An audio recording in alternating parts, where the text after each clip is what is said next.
Hey everyone, this is David Valentine from shavingart.com, and I'm here to bring you this tutorial. It's been requested many times, and well, I guess here it goes.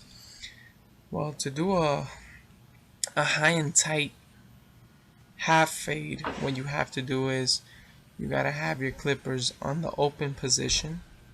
So you want to have the teeth open on the clippers, and you want to start making yourself a nice guideline, which is the first guideline that you're going to do and the only guideline you'll have to do for this haircut. My method pretty much only works with one guideline. Some people might have multiple guidelines. I recommend you guys do it this way because it's just a way easier way to fade. You won't be left with multiple lines, and you won't get lost in the way.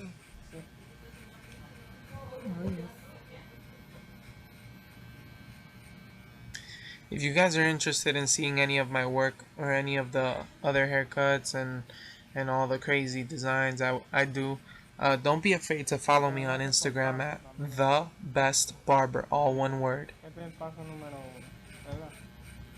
Te doy un descanso y después hacemos el paso número 2. Yo sé que se cansan los brazos después, ¿verdad? And for more tutorial videos, go to my YouTube channel. You could definitely find a lot of good information and a lot of, well, my knowledge that I decide to put out there in the open. It's a good way to, polish your skills, learn something new, or if you're an upcoming barber, you can learn some tricks before you get started. Something that was really tough for me when I was a beginner barber was finding somebody that would mentor me and would tutor me through haircuts. Thank God I found that in my aunt who's been cutting hair for 40 years. But not everybody's willing to put all their work out there. Not everybody's willing to do these tutorial videos.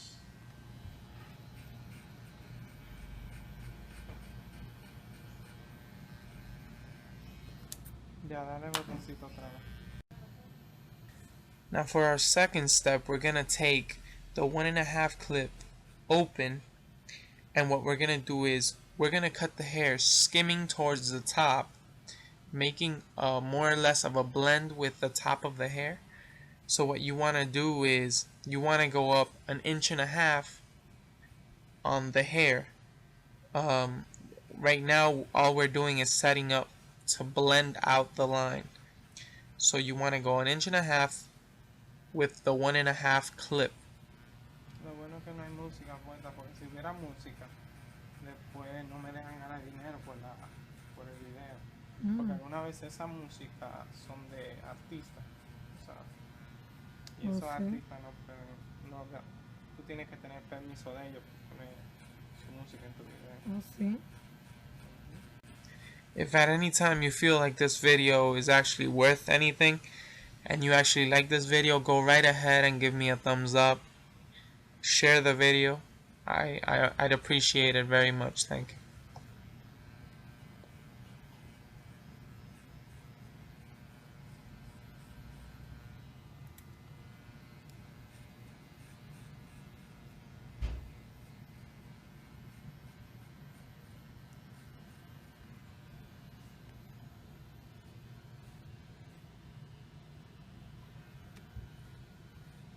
Eso lo paso así, pasadito, para quitarle un poquito de arriba.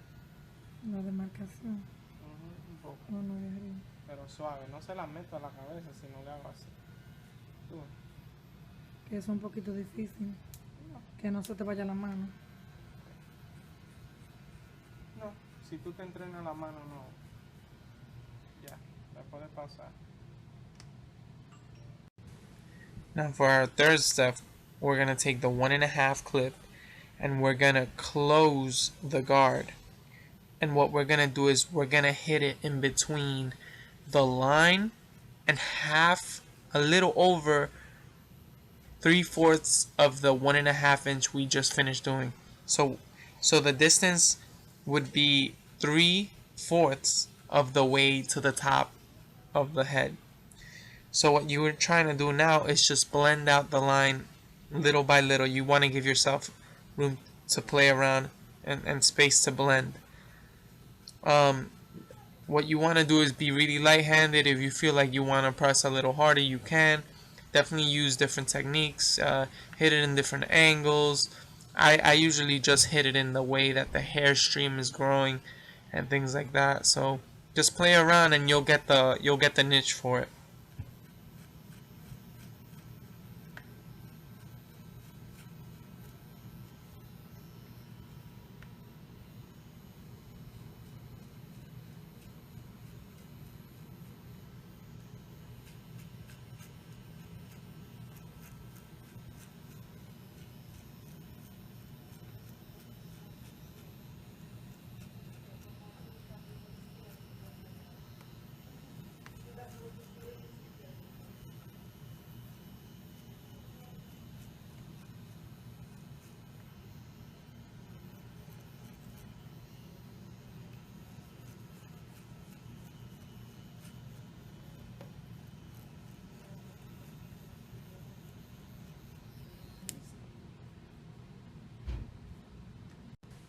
Our next step would be to take the one clip open and just hit a half inch on top of the line. What you're trying to do is pretty much, as I said before, just blend out the first half line that we made on his head. Um, when when you visualize it, you'll definitely get it easier. You'll pick it up easier.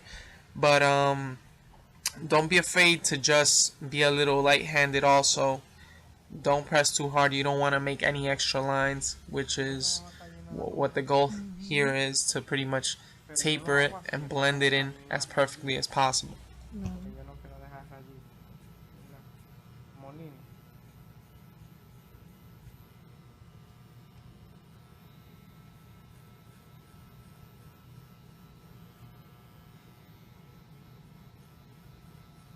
Tiene sentido. Tú usaste media, después una y media y después una. Y después bajé. Mira, usé la Lo media para pusiste en hacer el la medio. línea. Ajá. Y usé lo de abajo para hacer lo de abajo. Después fui a la una y media, pero hasta arriba, abierta. Y después voy bajando por paso. ¿Tú me entiendes? Voy bajando paso a paso para no dejar línea desde arriba. No hay mucha gente que lo hagan así. Hay mucha gente que hace muchas rayas y después la borran las rayas. Pero es que yo pienso que esto es más rápido y se ve más lindo. Ujú. Y uno tiene que ser inteligente cuando hace las cosas, no puede. Uno busca su forma, como dice.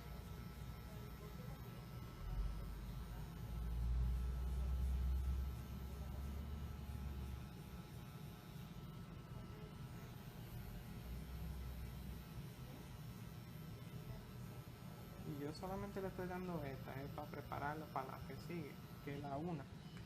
La una va a borrar la línea entera.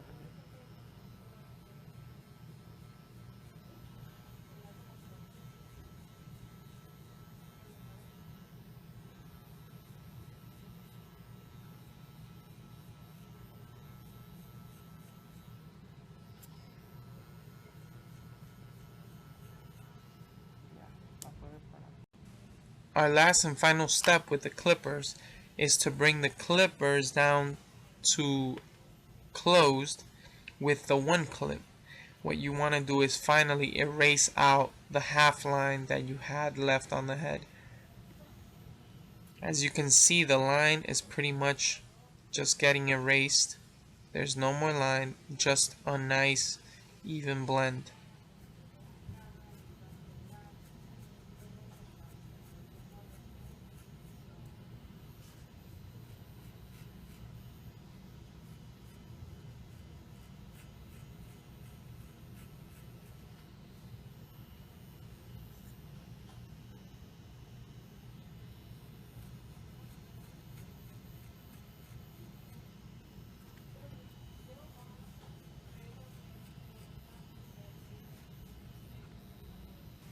Another good tip for this area is to really try to be light-handed as possible, because remember, you're not trying to make another line.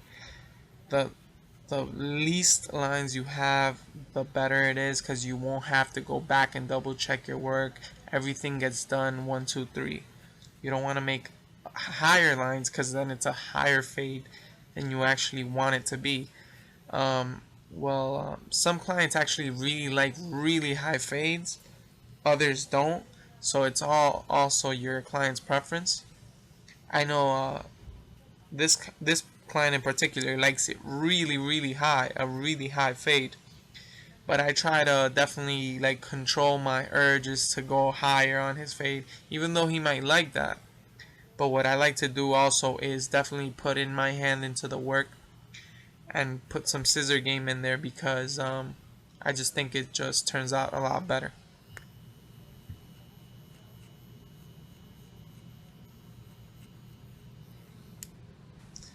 So now that we're done with the one clip, I'm gonna definitely touch up whatever I have to touch up. After we're done with the one clip, what I want to throw in there is a little bit of scissor over comb, which is gonna finally end off this fade. So what I like to do is I like to comb the hair and definitely comb those little hairs that you know like can get faded out. So I would comb those down, and with my thinning shears, I would scissor over comb with thinning shears. I can also do this with regular scissors. I'm not doing it in this particular case because I want the beginners to get used to scissor over comb with the thinning shears. I've had people tell me you could do a lot of damage with thinning shears, but the thing is, it's just a lot easier. It's a lot more, I feel, safer than regular scissors, since regular scissors really much just chop everything that you're chopping on the comb. It's good to be proficient in both. I'd recommend you practice as much as possible with both. I pretty much have mastered both. I could probably use any comb to do scissor over comb with. But my preferred style of scissor work would be definitely just fingering the hair or using my pointer finger and my middle finger to just grab the hair and cut it with the scissors. After this is the final product, guys. And if you like the video, again, thumbs up. Follow me on Instagram at @thebestbarber, all one word. Rate this video, like this video, comment. If you guys think it was great, please leave a comment. This has been David Valentine from shavingart.com. Thank you very much. What's the deal? Why is he acting up? It's not enough money for me to take him to court. Got me? No, and it's not even that. It's the whole principle. Like, Exactly. how do you trust somebody like that? I told him that's man disrespectful. You told him on the phone, like, yo, that's I mad. told him like that's disrespectful, bro. What the hell are you trying to run? What the hell are you trying to do? He's like, no, man, I can't have you talking about my nephew like that. Like, are you fucking kidding me? Talking what? That's what I'm saying. I'm like, dude, I expect to get paid today. And he's like, I'm gonna be home in a bit from work. I'll talk to him. See what he says. He said he was gonna pay you. Why hasn't he paid you? That's the whole question. Was it Dave T? Was it Dave T? The Dante people were there. I don't know what he's trying to do. He said he was gonna pay you. He said he even named the price for you, right? So you told me $50. I expect He said $50. $50. I expect $50. At least.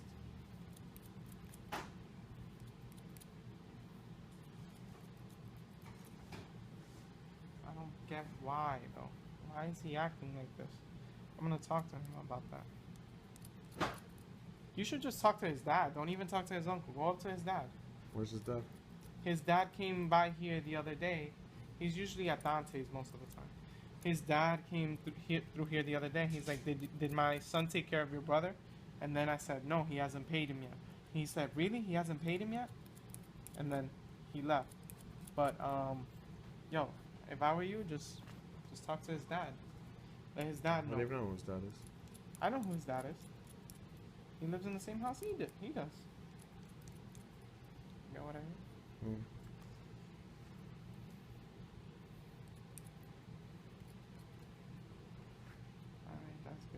That's good enough. You can Well- stop it.